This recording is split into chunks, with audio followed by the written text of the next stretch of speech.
어떤 사람은 돈도 많이 벌고 행복하게 살지만 어떤 사람은 가난 속에서 불행하게 살아간다. 이런 차이는 왜 생기는 것일까? 대통령의 사주와 청소부의 사주. 가난한 사람의 특징 중 하나는 운명론과 사주팔자를 신봉한다는 점이다. 사주나 운명론을 지나치게 믿다 보면 자신의 인생을 결정하는 주체가 본인이 아니라 스스로 통제할 수 없는 외부 요인이라는 착각에 빠지게 되고, 논리적으로 사고하고 주체적으로 기능하는 것이 불가능한 사람이 되어버린다. 그런데 안타깝게도 이러한 신념 체계는 몇 대를 걸쳐 내려오며 가족관계 내에서 영향을 받고 형성된 무의식적 믿음인지라 자신 스스로가 인지하기도 힘들고 쉽게 깨지지도 않는다. 자신의 삶은 이미 태어날 때부터 결정되어 있다고 생각하는 사람들에게 소개하고 싶은 다큐멘터리가 있다. 고 김영삼 대통령의 사주에 관한 흥미로운 내용이었다. 제작팀은 김영삼 대통령과 같은 날 같은 시간에 태어난, 그러니까 완전히 동일한 사주를 가지고 태어난 사람을 찾았다. 사주라는 것이 진짜라면 그 사람은 적어도 국무총리 혹은 지방 군수쯤은 되어 있어야 할 것이지만 그분은 안타깝게도 평범한 청소부로 살다가 중년의 이른 나이에 생을 마감했다. 한편 김영삼 대통령은 자신이 학창시절 앉았던 책상마다 나는 대통령이다라는 문장을 새기고 매일 반복해서 읽고 생각했다고 한다.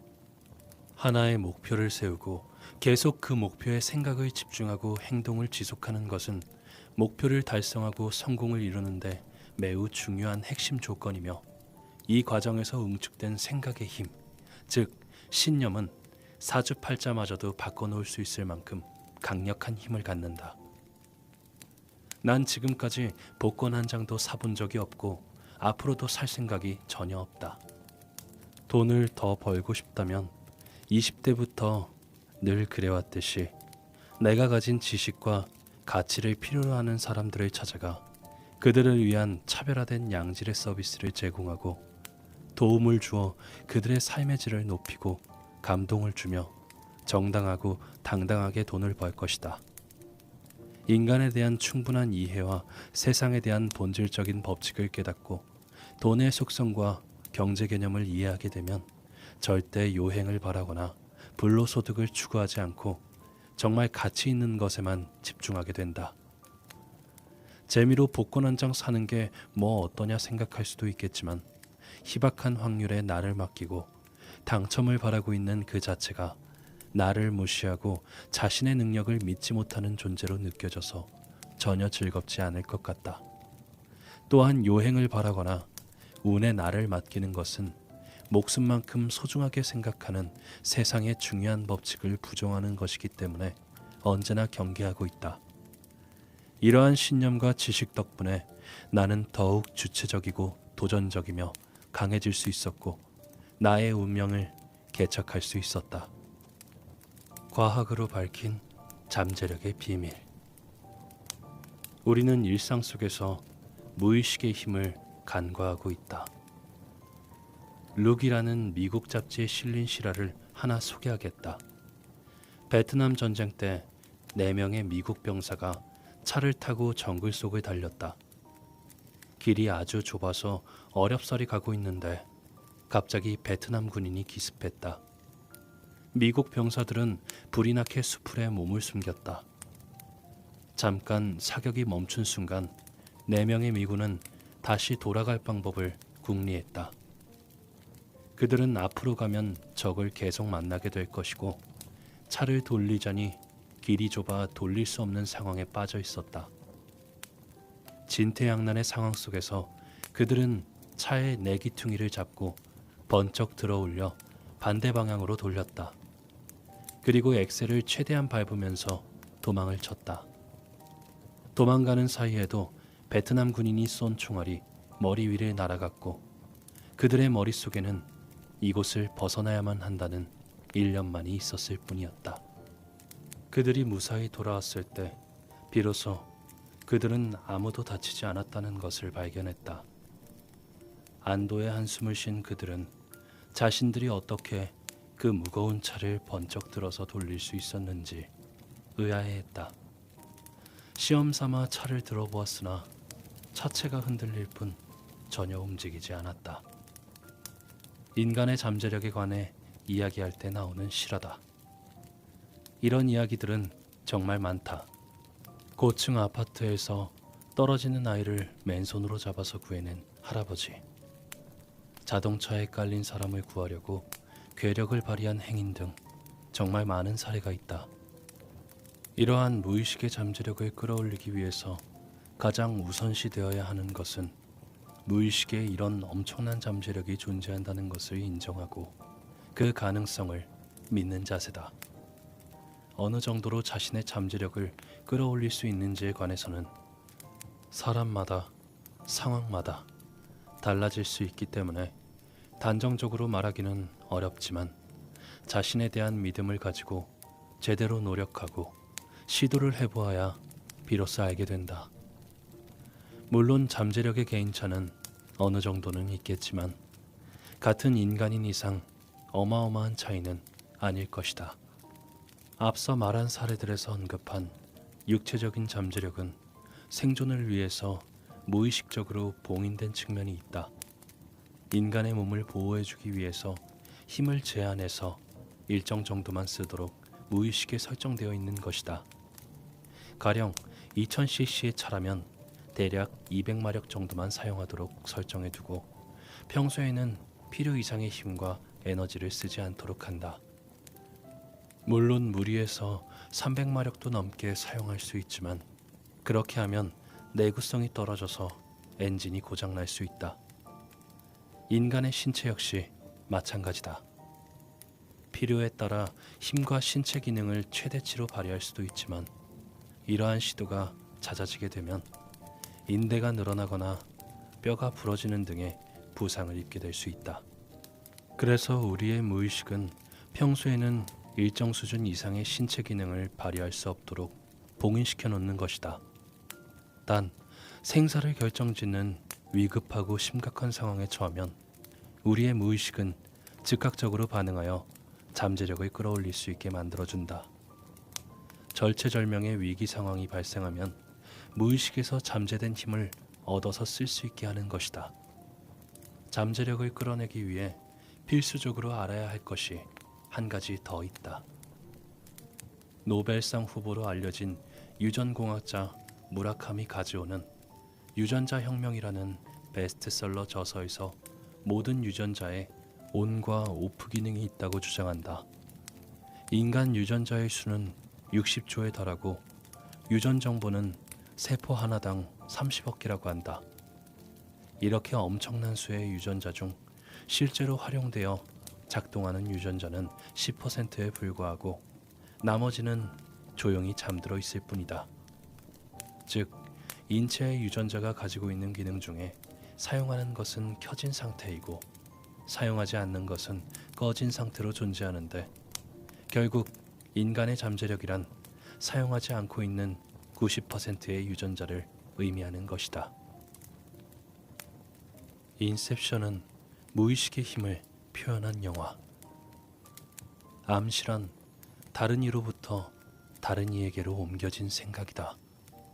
사람들은 일상 속에서 자연스럽게 서로 암시를 주고받는다.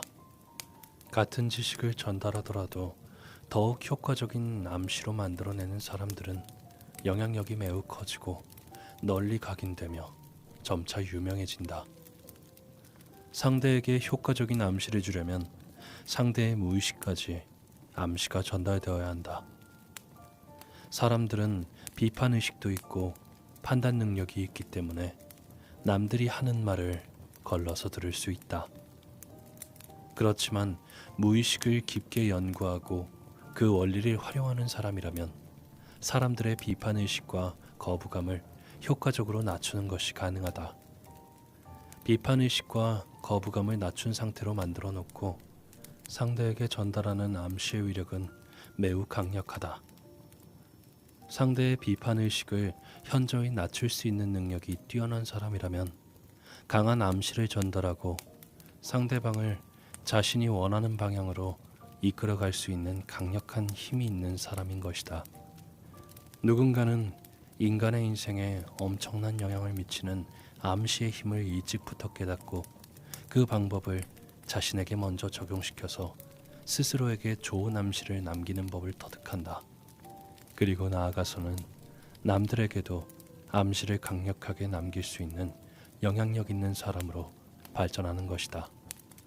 이처럼 혹자는 무의식적 암시의 강력한 힘을 깨닫고 자신과 세상 사람들에게 잘 적용시켜서 멋진 인생을 살아가지만, 대다수의 사람들은 무의식과 암시에 대한 개념과 지식이 부족한 상태로 살아가기에 타인에게 그 힘을 활용하기는커녕 자신에게조차 제대로 적용하지 못하면서 기존의 자신이 외부로부터 받아온 잘못된 암시의 피해자로 살아가게 된다.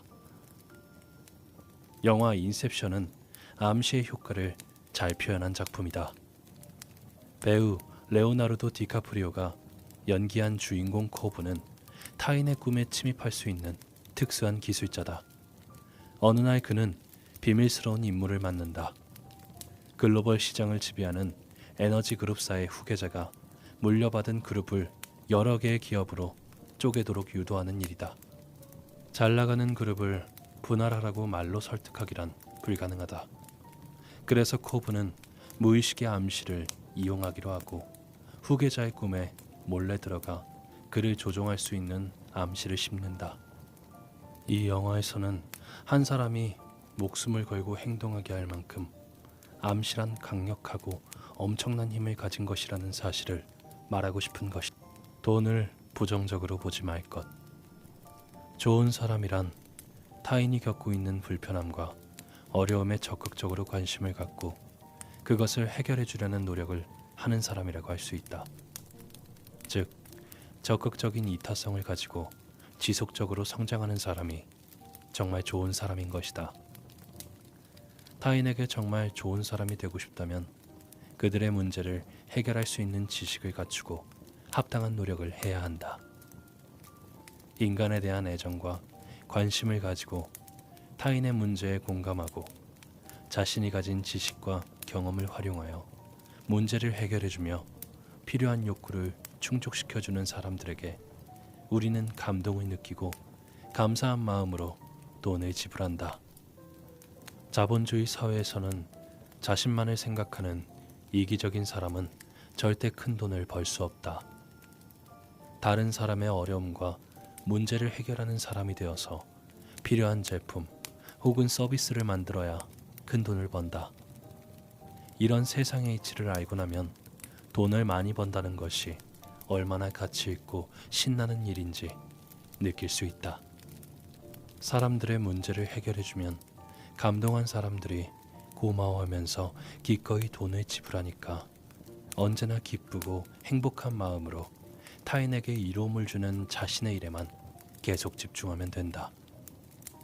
돈을 버는 것, 그 이면의 가치에 대해서 생각해보지 못한 사람들은 돈을 번다는 것을 다소 부정적으로 바라보는 경향을 가지고 있기도 하다. 돈이 많은 사람들을 보면 돈을 밝힌다 또는 속물스럽다라고 표현하면서 말이다. 하지만 돈을 벌고 싶다면 부자들에 대한 편협한 사고를 확실히 버려야 한다. 마음 한구석에 돈을 벌고 싶은 마음이 있으면서도 돈을 버는 진정한 원리도 깨우치지 못한 채 적은 돈에 전전긍긍하고 있는 사람이야말로 오직 돈만 밝히고 속물스러운 사람인 것이다. 그동안 많은 사람들을 만나며 확실히 보고 느낀 점은 사람들의 문제와 욕구들을 제대로 해결하고 도움을 주려는 생각을 갖고 열정적으로 노력한 사람들이 더 행복하고 부유하게 살고 있다는 사실이었다. 진정으로 좋은 사람이 되고 싶다면 선한 목표를 가지고 진심을 다해 업에 매진하길 바란다. 지금까지 내 안에 잠든 무한한 가능성을 깨워라 어웨이크였습니다.